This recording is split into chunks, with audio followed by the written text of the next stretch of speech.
Chiquitines, el día de hoy vamos a hablar sobre la última aventura de Peña, edición Campo Marte. Mi nombre es John Miren y esto es La Choroteca.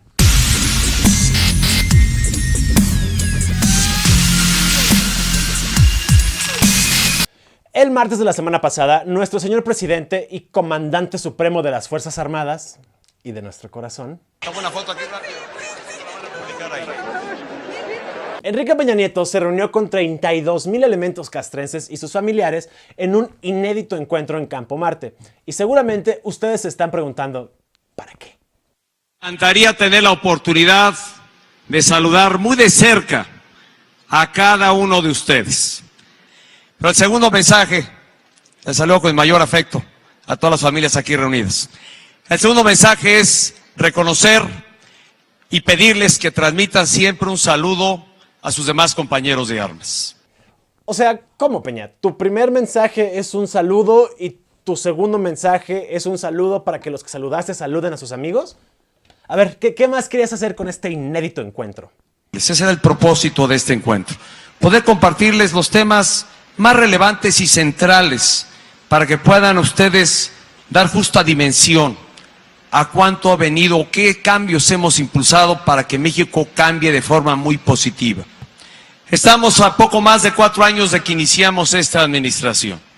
Y no es propósito venir a rendirles aquí un informe de todo lo que se ha hecho. No estoy pidiendo que se reconozca la labor de un gobierno, pero sí el esfuerzo de varias generaciones, sobre todo la de los últimos años.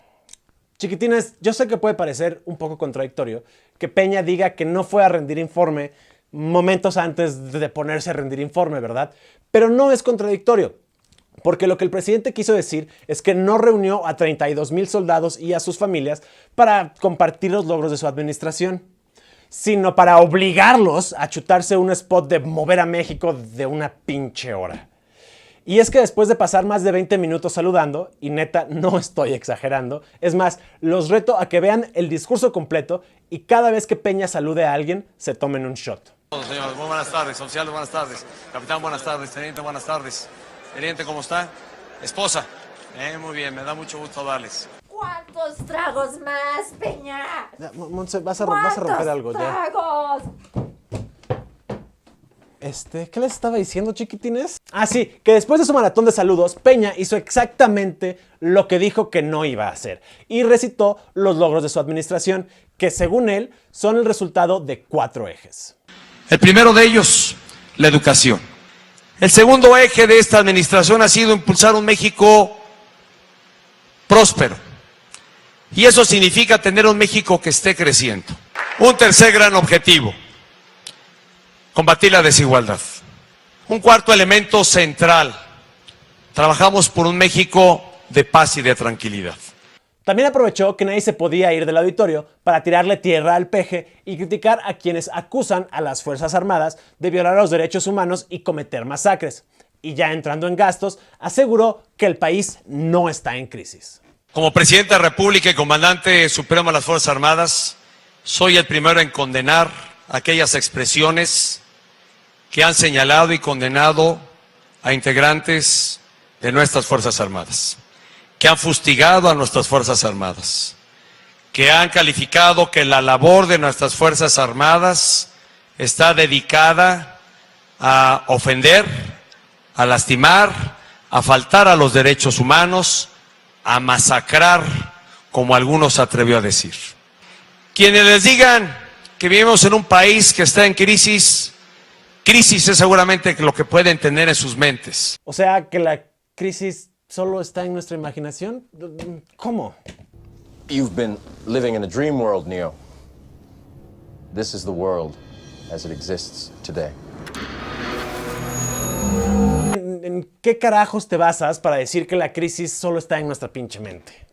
A veces son más las voces de fuera las que sí hablan y reconocen lo que México está logrando. Las cifras hablan por sí mismas. Ah, ok. No, señor presidente, haberlo dicho antes. Qué bueno que quiere hablar de cómo se ve a México en el exterior y sobre cifras. Hagámoslo. Por ejemplo, la Comisión Nacional de Derechos Humanos ha recibido 2,000 quejas contra las Fuerzas Armadas desde el 2012. Su administración, por cierto. Al menos 100 de estas quejas son por faltas graves a los derechos humanos. Human Rights Watch, una de esas voces del exterior que usted comenta, reportó en su informe anual 2016 que la tortura es ampliamente practicada por las Fuerzas Armadas, incluyendo los famosos tehuacanazos, la clásica golpiza, el famoso choque eléctrico y los abusos sexuales. Y Amnistía Internacional asegura que las Fuerzas Armadas llevan 3 años sin reportar las cifras de civiles muertos durante enfrentamientos con los elementos castrenses. Y es que la violencia en el país ha llegado a proporciones catastróficas. La semana pasada, por ejemplo, nos enteramos que en Guerrero el crimen organizado publica listas de la muerte, por lo que pobladores de Chilapa están teniendo que abandonar sus casas por miedo a ser ejecutados, uniéndose así a los más de 287,000 desplazados internos que están huyendo de la violencia en México. También la semana pasada, Gabriela Molina Canto fue apuñalada afuera de su casa en Mérida, convirtiéndose así en una de las 7 mujeres que en promedio son asesinadas cada día en México. ¿Quiere más cifras, señor presidente? Veamos más cifras. Solo en marzo fueron asesinados 3 periodistas, sumándose así a los 38 comunicadores ultimados desde el 2012. Y cada día crece más la pesadilla veracruzana, pues parece que todo el estado es un cementerio. Y todo indica que apenas estamos empezando a entender la magnitud de esta tragedia. Entonces, cuando usted presume que el cuarto eje de su gobierno ha sido crear un México en paz, la verdad es que no tengo ni puta idea de qué está hablando. Porque parecería que entre tanto pinche saludo se le olvidó que las Fuerzas Armadas, en efecto, tienen un largo y documentado historial de abusos y masacres.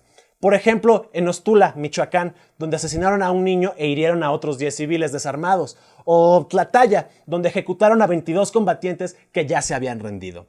Y bueno, ni hablemos de Ayotzinapa, donde el GIEI encontró evidencia que sugiere que efectivos militares fueron informados de la desaparición de los 43 estudiantes de Ayotzinapa mientras esta ocurría y no levantaron un solo dedo para salvarlos. Todo esto, por cierto, ha ocurrido durante su administración. Pero ¿sabe qué? A pesar de lo grave de la situación de derechos humanos en nuestro país, sí tenemos que aceptar que no toda la culpa es de las Fuerzas Armadas. Porque como usted lo ha dejado bien claro durante este pinche comercial en Campo Marte, es usted el comandante supremo del ejército. Por lo tanto, esa sangre está en sus manos.